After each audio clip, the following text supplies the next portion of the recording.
하나님의 말씀은 열왕기하 21장 말씀 보도록 하겠습니다. 열왕기하 21장 첫 번째 시간이고요. 1절에서 9절까지의 말씀 보도록 하겠습니다. 열왕기하 21장 1절에서 9절까지의 말씀 보도록 하겠습니다. 제가 한 절, 여러분 한 절, 마지막 절은 같이 읽도록 하겠습니다. 므낫세가 왕이 될 때 나이가 12세라 예루살렘에서 55년간 다스리니 그의 어머니의 이름은 헵시바더라.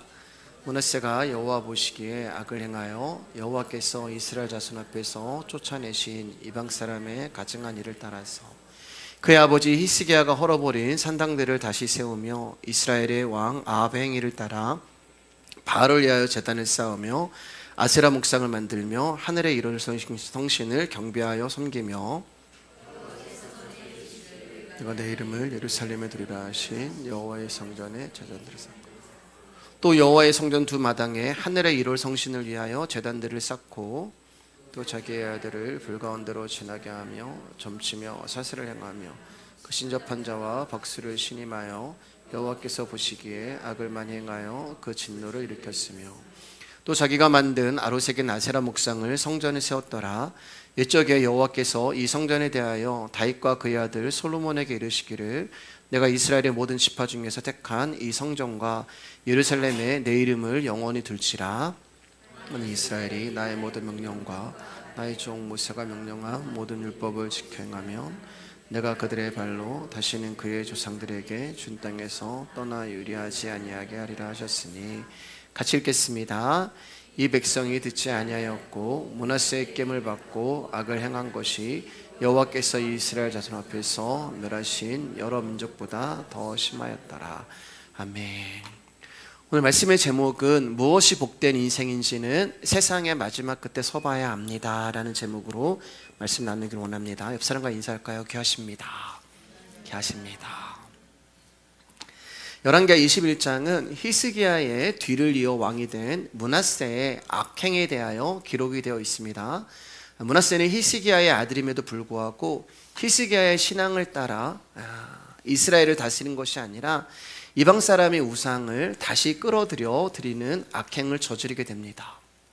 므낫셋은 여호와께서 이스라엘 백성 앞에서 쫓아낸 이방 사람의 가증한 일을 본받아 아버지 히스기야가 어렵게 없앤 산당을 다시 세웠고 그것만이 아니라 이스라엘의 악한 왕이었던 아합을 본받아 바알을 위하여 제단을 쌓고 아세라 목상을 만들고 하늘의 해와 달과 별을 숭배하는 1월 성신을 하였습니다. 1월 성신은 당시에 그때 아수르가 이제 섬겼던 그런 신이거든요. 그래서 이제 므낫세가 어쩌면 아수르의 비위를 맞추기 위해서 1월 성신을 숭배했는지도 모릅니다. 그러니까 모든 지금 우상과 종교를 다 갖다가 지금 쓰고 있는 거예요. 므낫세의 악행은 여기서 그치지 않고 4절을 보면은 하나님이 당신의 이름을 두시고 항상 머물겠다고 하는 거룩한 성전에 우상의 단을 쌓았으며 여호와의 전투 마당에도 1월 성신을 섬기는 단을 만들어 세웠습니다. 그리고 암몬이나 모압에 행했던 악을 행하는데 그게 뭐냐면은 자기의 아들을 흰놈의 골짜기에서 불 가운데로 지나게 함으로 제물로 바치는 거예요. 인신 제사를 드리게 합니다. 또 점을 치고 사수를 행했으며 신접한 자와 박수를 신임하여 그들의 말을 듣고 따랐으며 자신이 손수 만든 아세라 목상을 하나님의 성전에 세우기도 하였습니다. 므낫세가 이런 이제 짓을 했어요. 그래서 성경은 10절 11절에서 므낫세를 이렇게 이야기를 합니다. 같이 읽을까요? 시작. 여호와께서 그의 종 모든 선지자들을 통하여 말씀하여 이르시되 유다 왕 므낫세가 이 가증한 일과 악을 행함이 그 전에 있던 아모리 사람들의 행위보다 더욱 심하였고 또 그들의 우상으로 유다를 범죄하게 하였도다. 므낫세 행위가 악하고 심했다 이렇게 얘기합니다. 그래서 하나님이 이제 므낫세의 악행에 대해 진노하시며 유다를 심판하실 것을 모든 선지자들에게 말씀으로 엄중히 경고를 하시는 거예요. 자, 그런데 여러분, 므낫세의 이런 행위가 오늘을 살아가는, 그러니까 현재를 살아가는 우리 가운데 일어나는 일이라면 여러분 어떻게 생각을 하시겠습니까? 우리가 살아가는 이 세상에도 지금 므낫세가 했던 행위는 번번이 일어나고 쉽게 찾아볼 수가 있어요. 물론 이제 아들을 불에 태워서 제물로 바치는 그런 인신제사는 우리나라에서 볼 수 없지만 지구상 어디에서는 이 인신제사가 지금도 행해지고 있습니다. 그리고 우리나라 쉽게 보잖아요. 1월 성신을 우리가 섬기잖아요.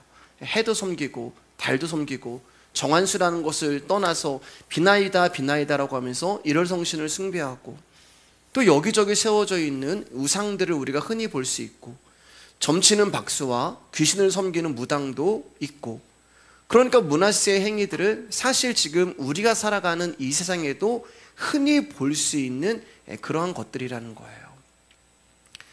근데 지금 열왕기서를 보면 하나님이 그 므낫세의 행위를 보고 이제 유다를 멸망시키겠다 이렇게 말씀하신단 말입니다.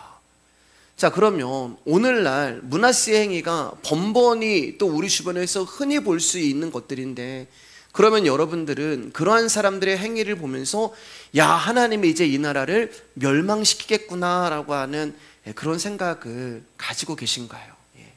그런 생각을 가지고 있지 않으실 것입니다.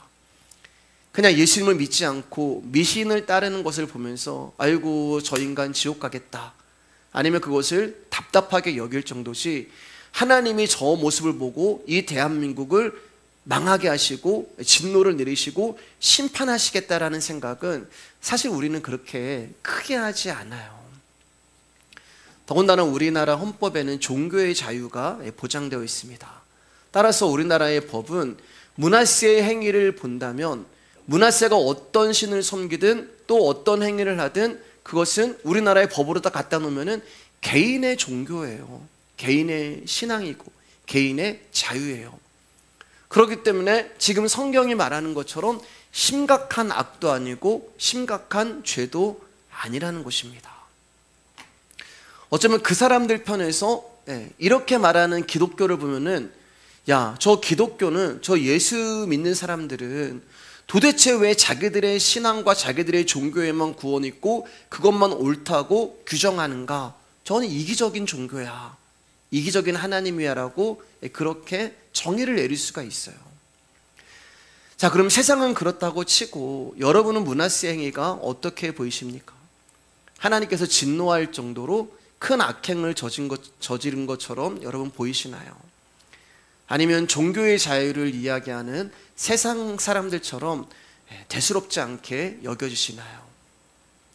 물론 여러분, 우리 가운데는 예수를 믿기 때문에 무당을 찾아가거나 점쟁이를 찾아가진 않을 것입니다. 그리고 또 어떤 형상을 만들고 거기에 절하지도 않을 거예요. 왜냐하면 그런 것들은 우상을 섬기는 거라고 우리는 알고 있기 때문에 그래요. 그런데 여러분, 우상의 문제에 있어서 가장 중요한 것은 우상이 가지고 있는 의미가 되는 거예요. 잠시만요. 죄송합니다. 우상의 심각함은 단지 형상을 만들어 절하는 것에 있지 않다는 말입니다. 다시 말해서 점쟁이를 찾아가고 무당을 찾아가서 구슬하는 것 자체가 심각한 것이 아니라는 거예요. 그것이 우상 숭배를 말하는 게 아니에요. 우리가 이제 열왕기서를 또 굉장히 오랜 시간 나눴잖아요. 이제 열왕기서가 25장까지 있는데 이제 앞으로 이제 넉 장만 남겨놓고 있는 상황이에요. 그리고 열왕기 하는 거의 우상 숭배에 대해서 우리가 말씀을 나눴습니다. 그리고 우상에 대한 이야기가 나올 때마다 제가 강조했던 것이 있어요. 그게 뭐냐면은 형상을 만들고 절하는 행위가 없고 점쟁이나 무당을 찾아가지 않고 교회를 다닌다고 해서 내가 우상과 상관없는 삶을 살아가는 것으로 여기지 말라는 메시지였습니다. 왜냐하면 여러분, 우상은 단지 그 형상에게 절하는 문제가 아니기 때문에 그래요. 많은 사람들이 우상을 섬기는 목적은 자신을 위해서입니다. 우상을 위해 헌신하고 우상을 사랑하는 목적으로, 우상이 잘 됐으면 좋겠다라는 그런 목적으로 우상을 찾는 사람은 없어요. 오직 우상을 통하여서 내가 좀 잘 되기를 마음으로 우리는 우상을 섬기고 우상을 찾습니다. 그러니까 지금 우상 숭배라는 것은 뭐예요? 자신을 위한 거예요. 우상의 심각함이 여기에 있는 것입니다. 여러분, 무슨 말인지 아시겠어요? 우리가 하나님을 찾고 하나님의 이름을 부르고 하나님을 믿는 이유가 자신을 위한 거라면, 여러분, 우리는 하나님의 이름을 부르지만 금송아지 하나님을 믿고 있는 것입니다. 우리가 예수 그리스도를 믿는다고 이야기하고, 우리가 신앙생활을 오래 했다고 이야기하고, 우리가 교회에서 직분이 있고 교회에서 열심히 있다고 이야기하지만, 그 예수 그리스도를 믿는 이유가 나만을 위한 것이고 자신을 위한 것이라면은, 여러분, 우리는 예수라고 하는 우상을 지금 섬기고 있는 거예요. 수도 없이 들었던 이야기잖아요. 그러니까 우리가 하나님을 믿는다고 고백하지만 우리의 내적인 상태에 따라서 우리는 므낫세가 행한 악과 심한 죄를 여전히 교회 안에서 저지르고 있단 말입니다. 우리 7절 8절 한번 읽을까요? 시작. 또 자기가 이쪽에 여호와께서 이 성전에 대하여 다윗과 그의 아들 솔로몬에 이르시기를, 내가 이스라엘 모든 지파 중에서 택한 이 성전과 예루살렘에 내 이름을 영원히 둘지라. 만일 이스라엘이 나의 모든 명령과 나의 종 모세가 명령한 모든 율법을 지켜 행하면 내가 그들의 발로 다시는 그의 조상들에게 준 땅에서 떠나 유리하지 아니하게 하리라 하셨으나, 약속의 땅 가나안에 사는 이스라엘 백성들 가운데 하나님의 언약이 주어지셨습니다. 그것은 여호와의 거룩한 이름을 여호와의 전과 예루살렘에 영원히 두시겠다는 거예요. 그리고 이스라엘 백성이 여호와의 명령과 법도를 지켜 행하면 다시는 유리하지 않겠다. 볼륨 조금만 줄여주세요. 즉, 이 땅을 떠나서 방황하지 않겠다라고 하나님의 약속을 하셨어요. 그런데 유다 백성들은 여호와의 그 말씀을 가볍게 여기고 므낫세의 꾀임을 받아 그 악의 길을 같이 걸어가게 됩니다. 우리 9절 말씀 한번 읽겠습니다. 시작. 이 백성이 듣지 아니하였고 므낫세의 꾀임을 받고 악을 행한 것이 여호와께서 이스라엘 자손 앞에서 멸하신 여러 민족보다 더 심하였더라. 이 백성이 듣지 아니하였고, 무엇을 안 들은 거예요? 하나님의 말씀을 듣지 않았다는 거예요. 하나님의 언약을 듣지 않았다는 거예요. 자, 하나님의 약속을 듣지 않고 하나님의 언약을 듣지 아니하는 이스라엘 백성들이, 유다 백성들이 므낫세의 꾀임을 받고, 므낫세의 꾀는 들었단 말이 되는 것입니다. 그리고 므낫세와 함께 이제 유다 백성들이 우상을 섬기는 악을 행하는 길로 걸어가고 있는 거예요. 그럼 도대체 므낫세의 꾀임은 무엇을 말하는 것일까? 도대체 므낫세의 꾀임이 무엇이기에 유다 백성들이 그 꾀임에 홀랑 빠져가지고 하나님의 말씀을 떠나서 악을 행하는 길로 간 것일까? 므낫세가 우상을 섬긴 것은 단지 하나님이 싫어서 다른 신을 택한 것이 아니에요. 유다 백성, 유다라는 나라 주변에는 수많은 강대국들이 있었습니다. 그리고 그 강대국 사이에서 지지 않으려면은 므낫세에게는 힘이 필요했어요. 그 힘을 므낫세가 하나님을 통하여서 얻은 것이 아니라 주변에 있는 이방인들을 통하여서 힘을 얻고자 했던 것입니다. 그러니까 므낫세는 하나님을 히스기야처럼 살아계신 하나님으로 바라보지 못했어요. 자신이 하나님과의 관계에 있음을 알지 못했기에 므낫세는 자신이 하나님의 전지전능하신 능력에 붙들려 있음을 생각하지 못했던 거예요. 이 유다를 하나님이 지키고 계시고 나를 하나님이 붙들고 계심을 믿지 못했던 것입니다. 그래서 이 므낫세에게 중요한 것은 하나님이 아니라 그 당시에 가장 강대국이었던 아수르의 기분을 상하지 않게 하는 것이 므낫세에게 힘이 될 수 있는 방법이었단 말이에요. 그럼 어떻게 하면 아수르의 마음을 상하게 하지 아니하고 아수르의 마음에 들게 할 수 있을까? 그것은 아수르의 신을 내가 섬기면 되는 거예요. 아수르의 신을 자기의 신으로 섬기면 아수르가 섬기는 신을 따라 나도 당신이 섬기는 그 신을 섬깁니다. 아수르가 볼 때 어떤 마음이 들겠어요?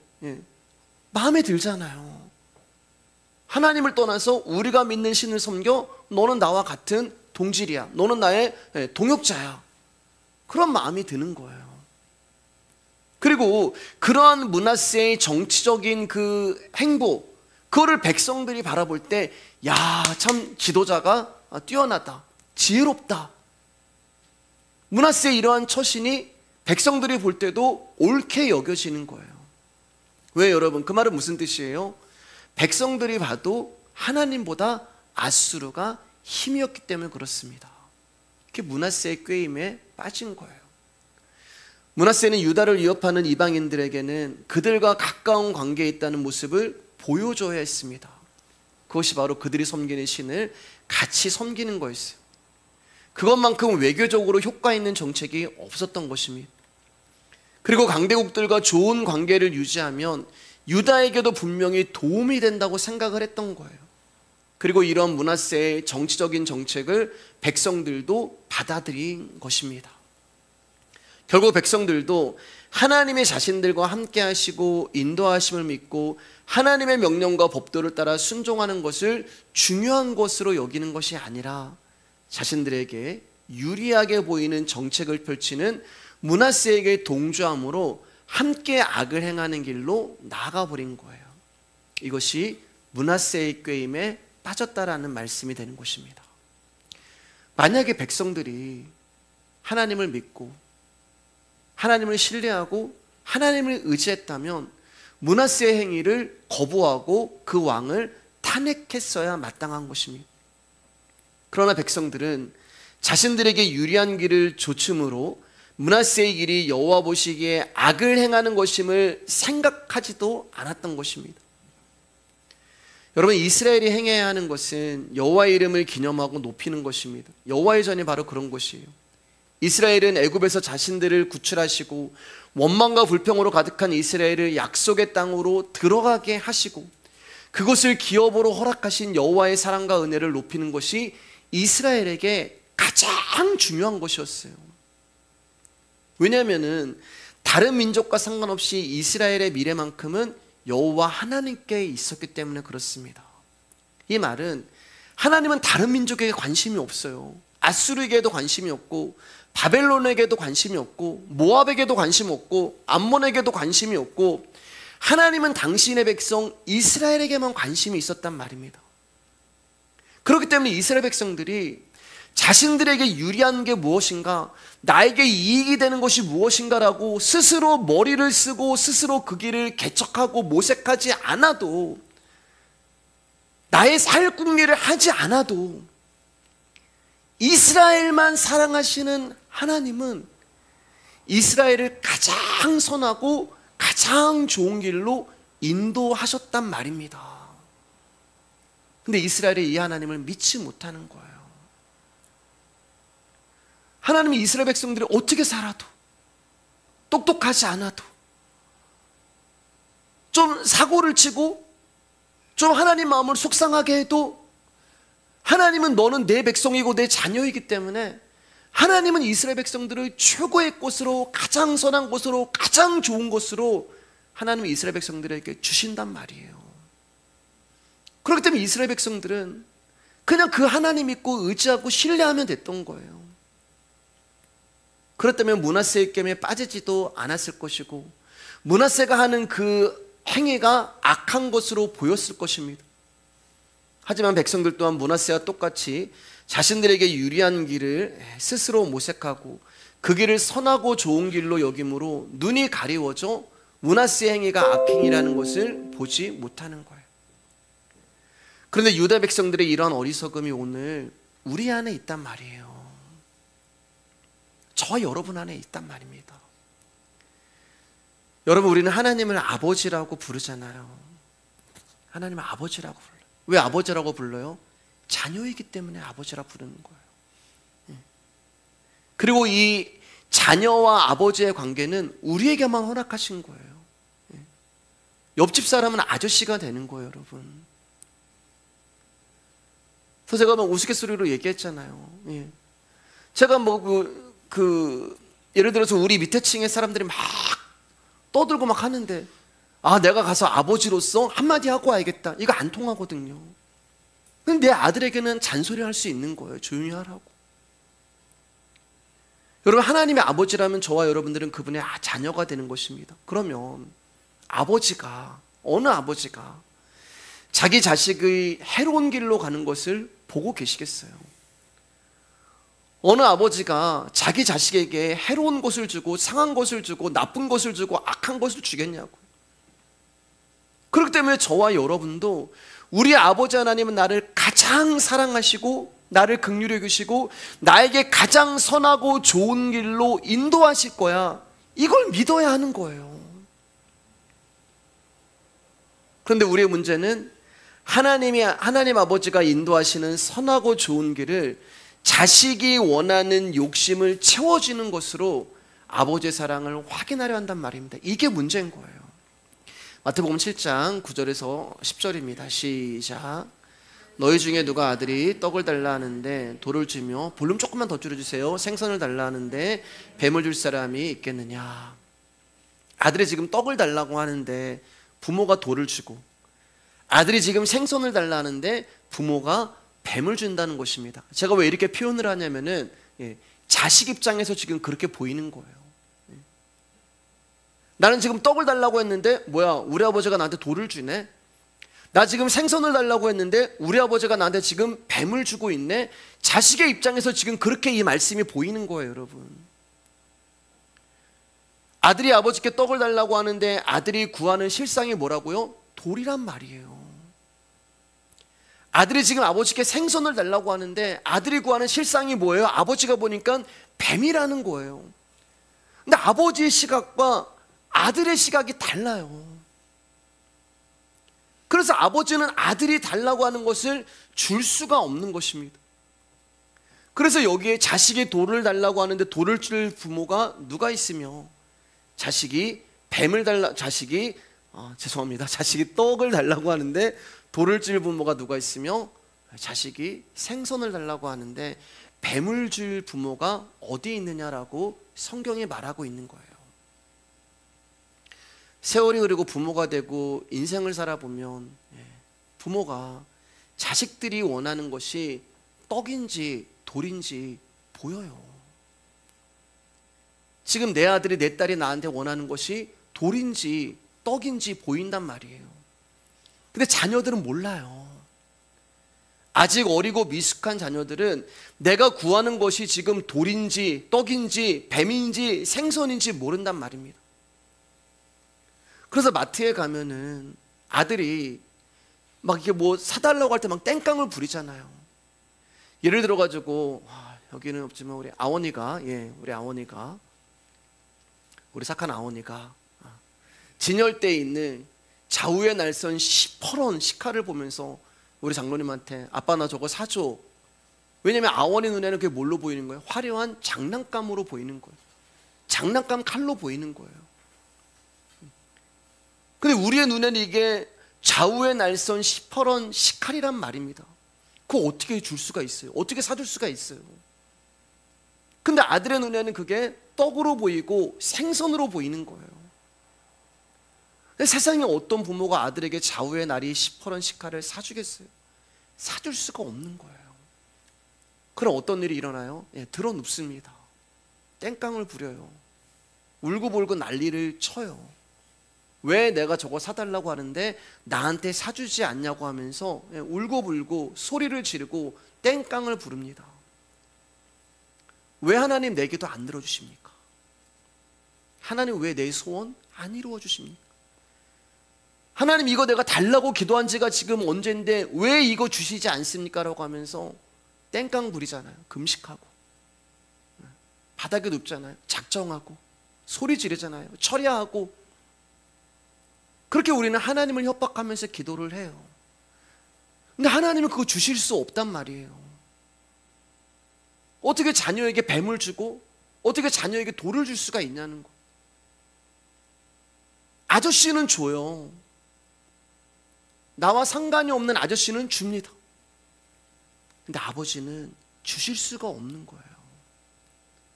왜냐하면 그거를 주면은 내 아들이 사망에 이르기 때문에 그래요. 아버지 하나님은 당신의 자녀가 죽음에 이르고 사망에 처하는 것을 볼 수가 없어서 그것을 주실 수가 없는 것입니다. 이사야 55장 8절입니다. 시작. 이는 내 생각이 너희의 생각과 다르며 내 길은 너희의 길과 다름이니라. 보세요. 아버지와 아들의 생각과 길이 다르단 말입니다. 아들과 부모의 생각이 다른 거예요. 그래서 부모는 아이가 원한다고 해서 다 줄 수도 없고 다 해줄 수도 없는 거예요. 자, 그러면 아들의 생각과 아버지의 생각이 다르고 아들의 길과 아버지의 길이 다르면 도대체 이 문제를 어떻게 해결할 수 있냐는 거예요. 방법은 딱 하나예요, 여러분. 시간이 가야 합니다. 세월이 흘러야 돼요. 인생이 지나가야 돼요. 부모 입장에서는 기다려야 하는 거예요. 세월이 흐르고 인생이 지나서 그 꼬맹이였던 내 아들이 이제 장성해서 큰 성인이 되면, 아, 내가 구했던 게 장난감 칼이 아니었구나. 내가 그때 달라고 했던 그 장난감 칼이 이제 보니까 날이 시퍼런 무시무시한 식칼이었구나. 그래서 그때 우리 아버지가 나한테 저거를 안 사주신 거구나. 아, 내가 아버지께 달라고 한 것이 이제 보니까 떡이 아니고 돌이었구나. 아, 뭐야, 나 그때는 그게 생선인 줄 알았어. 그런데 커서 보니까 그게 뱀이었구나. 시간이 흘러야 해결이 되는 거예요. 그러니까 아들의 입장에서는 시간이 흘러가는 거지만 아버지 입장에서는 어떻게 되는 거예요? 기다리시는 거예요. 기다리시는 거. 그래서 성경을 보면 하나님이 계속 기다리시는 거예요.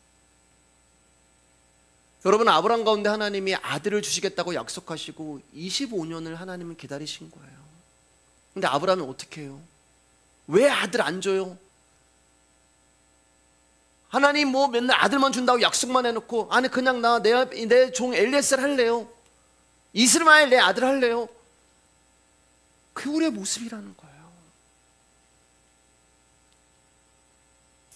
그러니까 아버지 입장에서 기다리는 거, 또 세월이 흐르면서 우리가 장성해 가는 것, 그것을 성장이라고도 이야기하고 성숙이라고도 이야기를 합니다. 즉 우리가 믿음 안에서 성장하고 성숙할 때까지 하나님은 우리를 오래 참으시고 오래 기다리시고 오래 인내하시는 거예요. 그 기다림의 시간이 오래 걸린단 말입니다. 오래 걸려요, 여러분. 여러분, 하나님 나라는 여러분이 말씀 한 절 깨달았다고 알아지는 거 아니에요. 아, 내가 말씀 알아? 완전 성경 어디 펴도 다 알아? 그런 거 아니란 말이에요. 예배 시간에 내가 은혜를 받았다고 해서 내가 변화되는 거 아니에요, 여러분. 그것을 깨닫고 그 깨달은 말씀이 나를 변화시키는 그 시간이 오래 걸리는 거예요. 우리가 하는 게 아니라 하나님은 반드시 우리가 깨달은 그 말씀을 우리의 삶을 통하여 경험하게 하시면서 우리를 하나님의 자녀로 만들어 가신단 말입니다. 그래야 우리가 하나님 나라의 자녀로 당당하고 흔들리지 않는 믿음의 사람이 되는 거예요. 그게 우리의 인생이고 그게 우리의 세월이고 그게 우리의 믿음이 되는 거예요. 여러분, 우리는 제대로 된 떡을 달라고 하기까지 계속 돌을 구하는 자예요. 왜냐하면 내 눈에는 그게 떡으로 보여요. 하나님 보실 때는 분명히 이게 돌인데, 우리는 여러분 그 믿음의 분량에 이르기까지는 내 눈에는 계속 그게 떡으로 보이는 거예요. 그러다 어느 때가 되어서 내가 하나님께 달라고 하는 것이 떡이 아니라 돌이었다는 것을 알게 되는 것입니다. 그 오랜 시간 동안 생선을 구하는 것이 아니라 뱀을 달라고 했던 나를 보게 하시는 거예요. 그걸 깨닫는 것이 고난이란 말입니다. 하나님 우리 가운데 당신의 일을 하시는데 고난을 통하여서 그것을 깨닫게 하시는 거예요. 고난을 통하여서 여러분이 떡을 구하고 생선을 구하는 자가 될 때까지 하나님이 계속 우리를 사람 막대기와 인생 책찍 그리고 시간이라는 도구를 사용하여 우리를 다루어 가시는 거예요. 근데 그 사람 막대기 중에 가장 큰 막대기가 뭐라고 말씀드렸어요? 자식이란 말이에요. 자식. 하나님은 그렇게 우리를 만들어 가시고 우리를 성숙시켜 가시고 우리를 성장시켜 가는 거예요. 그러니까 우리는 구하지 않는 것이 문제가 아니라 잘못 구하고 있는 것이 문제라는 것입니다. 여러분 건강할 때 건강을 위해서 기도하지 않습니다. 그러잖아요. 여러분 건강한데 나 건강하게 해주세요. 그런 기도 안 하잖아요. 우리가 배부르면요 양식을 구하지 않아요. 우리가 평안하면 우리는 하나님께 평안을 구하지 않습니다. 내 가족이 잘 되고 내 자식이 안전하면 우리는 하나님께 구하지 않아요. 그러니까 내가 잘 먹고 잘 살면 우리는 하나님께 구하지 않는 자들이에요. 그럼 어떻게 되는 거예요? 멀어지는 거예요. 여러분, 우리가 하나님 앞에 구하지 않으면 우리는 하나님과의 멀어질 수밖에 없어요. 자, 그럼 한번 잘 들어보세요. 언제 여러분들이 하나님을 구하세요? 질병이라는 고난이 우리를 찾아오면 그때 우리는 하나님께 건강을 구합니다. 가난이라는 고난이 우리를 찾아오면 그때 우리는 하나님께 풍요함을 구해요.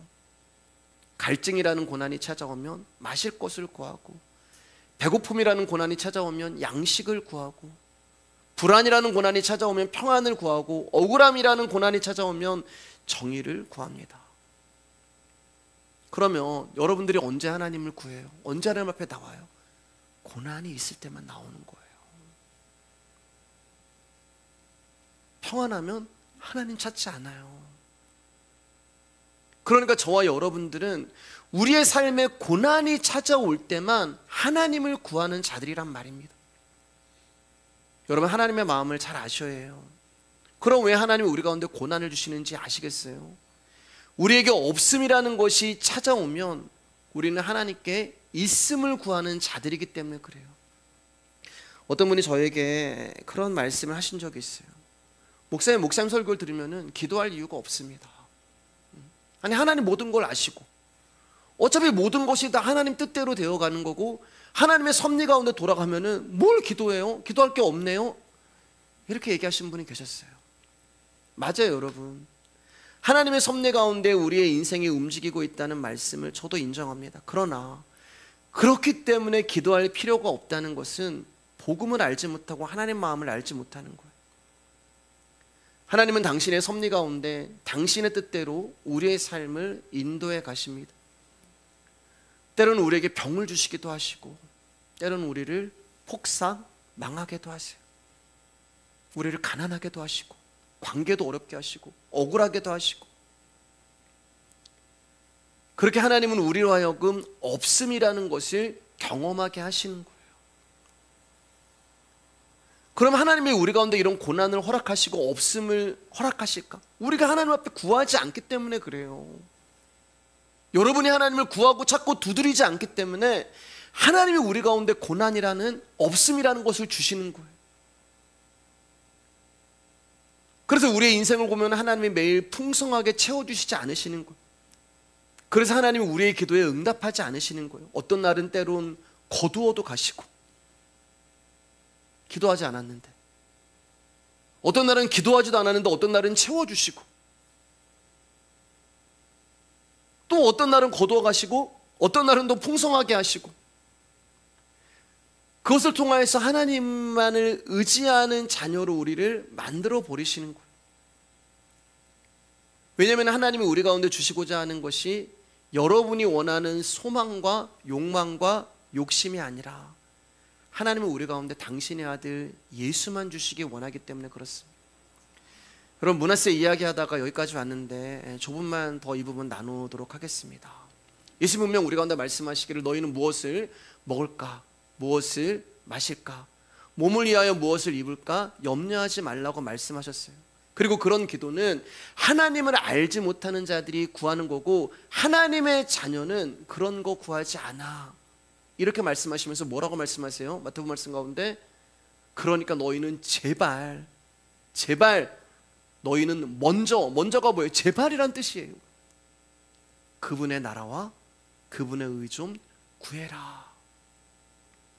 얼마나 우리가 예수님을 구하지 않으면, 얼마나 우리의 기도 제목이 나의 욕망과 욕심이면 하나님이 제발 좀 그분의 나라 좀 구하고 그분의 의 좀 구해라. 그분의 의라는 말은 그분만을 구하라는 얘기라는 말이에요. 예수님이 안타까우시면서 이렇게 책망을 하시겠어요?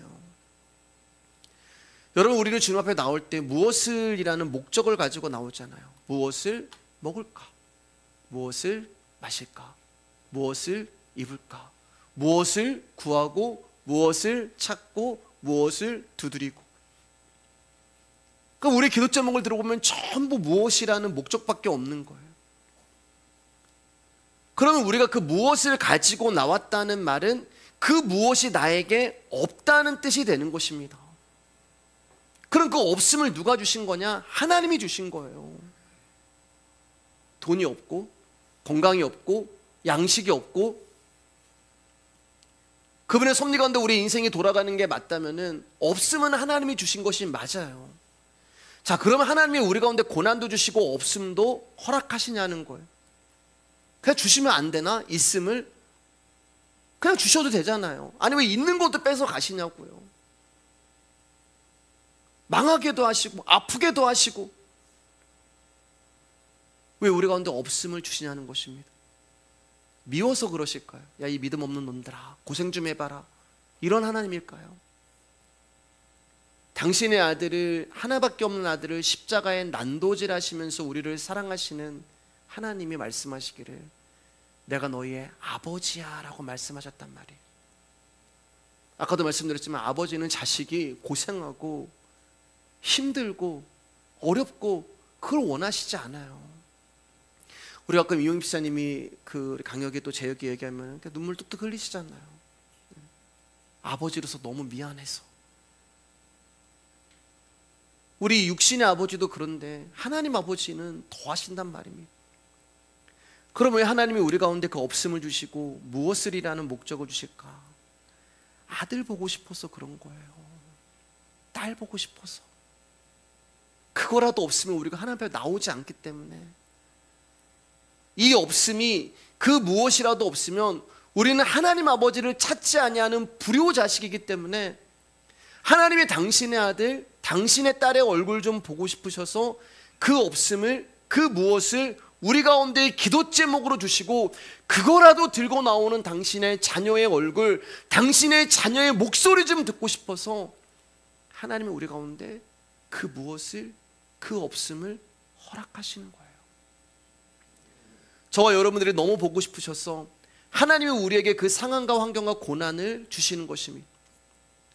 하나님 아버지의 마음도 모르고 떡이 아닌 돌을 구하고 있는 여러분들이 너무 보고 싶으셔서, 믿음도 없어서 생선이 아닌 뱀을 달라고 하는 여러분들을 너무 사랑하셔서 우리에게 없음이라는 것을 허락하시는 거예요. 왜냐하면 그거라도 없으면 우리 하나님 앞에 나올 수 없는, 하나님을 구하지도 찾지도 두드리지도 않는 자들이 바로 우리들이기 때문에 그렇습니다. 우리는 하나님 앞에 우리 인생이라는 문제를 가지고 들고 나와요. 그리고 하나님의 이름을 부르며 그 인생이라는 목적을 주님 앞에 구합니다. 하나님, 우리 인생 가운데 무엇을 먹을까 마실까 무엇을 입을까, 그 문제를 가지고 하나님 앞에 구해요. 즉 나의 인생의 문제는 나를 주님 앞에 나오게 만드는 목적이 되고 도구가 되는 거예요. 자, 그런데 여러분 한번 잘 생각해 보세요. 하나님이 내가 가지고 나오는 그 기도 제목 들어주시냐고요? 그 인생의 문제를 들어주시냐고요? 잘 안 들어주세요. 우리 신앙생활 하면 할수록 더 안 들어주시는 거 아세요, 여러분? 오히려 처음 시작할 때는 아무것도 모르니까 하나님이 다 들어주시는데, 신앙생활을 하면 할수록 하나님이 우리의 인생의 문제를 해결해 주시지 않습니다. 즉각 해결해 주시지 않으세요. 여러분의 질병, 여러분의 가난, 여러분의 관계의 문제를 하나님이 잘 해결해 주지 않으세요. 오히려 침묵하시고, 오히려 안 계신 것 같고, 오히려 나를 사랑하지 않는 것 같고, 나를 버리신 것 같고, 나를 떠나신 것 같고, 때로는 아무 반응도 안 하시는 그 하나님이 야속할 때도 있어요. 욥이 그랬잖아요. 하나님, 전에는 내 앞에 잘도 계시더구만, 이제는 내가 앞으로 가도 안 계시고 뒤로 가도 안 계시고 왼편도 안 계시고 오른편에도 안 계시고. 내 하나님은 욥 안에 있었단 말입니다. 그 감옥 안에 요셉이, 하나님 내가 잘못한 게 뭐가 있어요? 하나님 도대체 어디에 있으세요? 요셉 안에 있었단 말이에요. 요셉에게 들키지 않으려고 당신이 호흡을 감추시고 숨소리도 아주 새근새근 작게 내시면서 당신의 임재를 감추시고 계시는 거. 근데 욥 안에 있었고 요셉 안에 있었단 말이에요. 근데 우리는 그때마다 하나님을 원망합니다. 하나님 앞에 불만을 터뜨려요. 왜 하나님 가만 계십니까? 왜 아무 말씀도 안 해주십니까? 왜 나 좀 안 고쳐주세요? 왜 안 주세요? 왜 안 해결해 주세요? 내가 믿음으로 이렇게 살아왔는데, 내가 하나님 보디발의 유혹도, 아내의 유혹도 벗어버리고 내가 이 감옥까지 정직하게 왔는데, 하나님 내가 아들 생일날은 하나님 앞에 제사를 드리고 주신 자도 여호와시고 취하신 자도 여호와시니 하나님의 이름만 높이며 살아왔는데, 하나님 내 인생이 왜 이 모양 이 꼴입니까? 하나님 계시면 말 좀 해보세요. 하나님이 더 숨으시는 것 같고 더 침묵하시는 것 같아요. 그래서 우리는 때로는 하나님을 부정해버리고 부인해버립니다. 하나님 없어. 야, 이것도 해결해주지 않은 하나님 무슨 하나님이야? 하나님은 없어.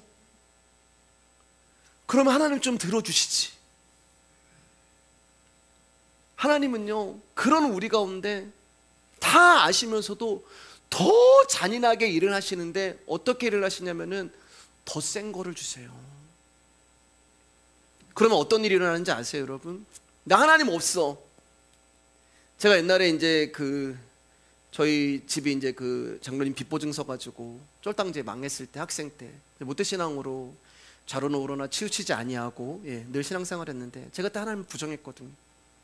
하나님 없어.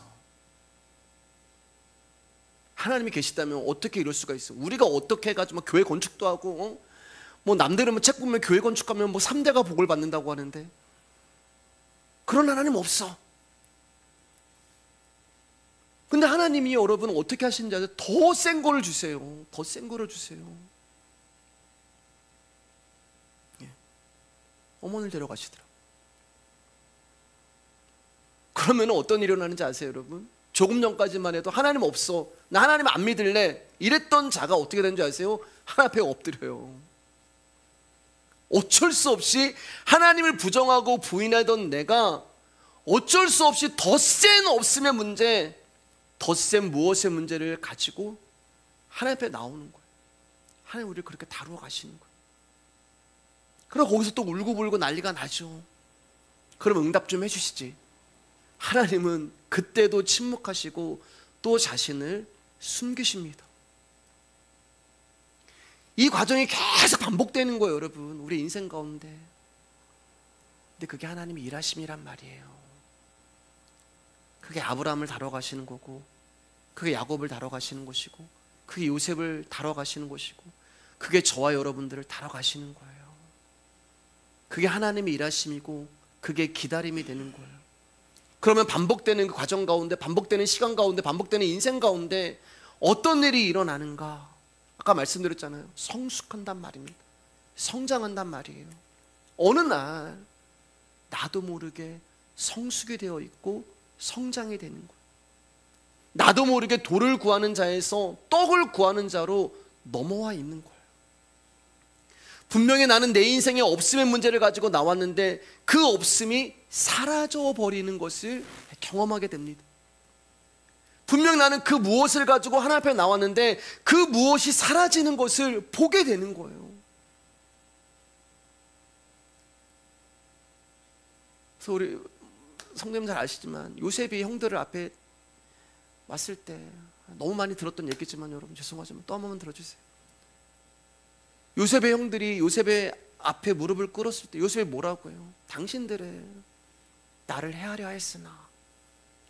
요셉 안에 당신들만 있었다니까요. 사람들만 가득 찼다니까요. 나를 팔아버린 형들, 보디발의 아내, 보디발, 내 말을 믿어주지 않았던 보디발, 내가 꿈까지 해석했는데 그것을 인정해주지 않고 날 잊어버렸던 술 맡은 관원장, 간수들, 당신들은 나를 헤아려 했으나. 사람으로 꽉 차 있었단 말입니다. 근데 뭐라고 그래요, 요셉이? 그 한 절에 당신들은 나를 헤아려 했으나 그러나 하나님은, 당신들이 다 사라져버린 거. 그러나 하나님은 이 모든 것들을 선으로 바꾸었습니다. 없음의 문제를 가지고 나왔는데, 내가 뭘 하지도 않았는데, 나는 하나님 원망하고, 나는 하나님 부정하고, 그 없음이 사라져버리고, 그 무엇이 사라져버리는 거예요. 그러면서 우리의 기도가 바뀌는 거예요. 하나님, 나 좀 긍휼히 여겨주세요. 하나님, 나 좀 불쌍히 여겨주세요. 하나님, 나 좀 살려주세요. 없음도 사라지고 무엇도 사라지고 나라는 존재와 나를 불쌍히 여겨주시는 하나님 아버지만 남는 것입니다. 그 예수 그리스도만 우리 가운데 남게 하기 위해서 하나님 우리 인생 가운데 그 없음을, 그 무엇을이라는 문제를 우리 가운데 주시는 거예요. 그리고 종국에는 무엇도 사라지고 없음도 사라지고 오직 예수 그리스도만 남는 것입니다. 그것이 하나님 아버지의 관심이기 때문에 그래요. 그러니까 제 설교를 듣고 기도할 필요를 못 느끼겠다고 하시는 분은 그게 아니라 말씀을 듣고 더 그분을 구하고 더 그분을 찾고 더 그분을 두드려야 하는 이유를 발견하셔야 하는 것입니다. 사랑하는 여러분, 하나님은 열왕기 때나 지금이나 언제나 동일하신 하나님이십니다. 이스라엘 백성들이 못났든 이스라엘 백성들이 잘났든 그게 하나님 눈에 들어오는 게 아니에요. 내 아들이기 때문에, 내 딸이기 때문에 하나님은 사랑하시는 거예요. 저와 여러분들이 가난하든 저와 여러분들이 부하든 저와 여러분들이 평안하든 저와 여러분이 어려움에 처해 있든 하나님은 사랑이시고 그 풍성하신 은혜로 언제나 우리와 항상 함께 하시는 분이에요. 그렇기 때문에 여러분, 꽤 안 부리셔도 돼요. 므낫세처럼 꽤 안 부리셔도 돼요. 꾀를 부려서 내가 어떻게 먹고 살아야지, 나에게 유리한 길이 뭐야, 그거 안 하셔도 된단 말이에요. 왜냐하면 그분은 우리의 목자가 되셔서 우리에게 가장 유리하고 이익이 되고 선하고 좋은 길로 우리를 인도하시고 계시기 때문에 그렇습니다.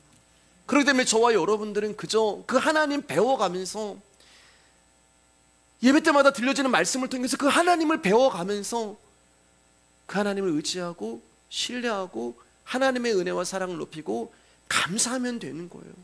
그게 우리 신앙생활의 전부가 되는 거예요. 그런데 오늘날 교회가 하나님을 믿으면 자신이 원하는 것을 얻을 수 있고 형통한 길로 갈 수 있다고 선전하는 것이 므낫세의 악행과 꾀를 복음인 양 속여서 팔고 있는 거란 말입니다. 여러분, 그 꾀에 넘어가지 아니하는 여러분들 되시기를 주님의 이름으로 부탁드리겠습니다. 오늘날 예배당에서 선포되는 수많은 메시지 속에서 비신앙의 요소를 분별할 수 있는 여러분 되시기를 주님의 이름으로 부탁드립니다. 네, 말씀 마치겠습니다. 세상에서 성공하기 위한 유리한 길을 얻기 위해 하나님을 찾는 우리가 아니라 한 치 앞을 볼 수 없는 어리석은 자가 나임을 인정하면서 내가 생각하는 길보다 하나님의 뜻과 목적을 가지고 사랑하러 인도하시는 그 길이 나에게 가장 유리하고 선한 길임을 믿는 저와 여러분들 되시기를 주님의 이름으로 부탁드리겠습니다. 눈에 보이는 현재 형편이, 어려운 현실이 여러분의 인생의 전부가 아니라요. 또 여러분의 인생을 평가할 기준도 아니라요.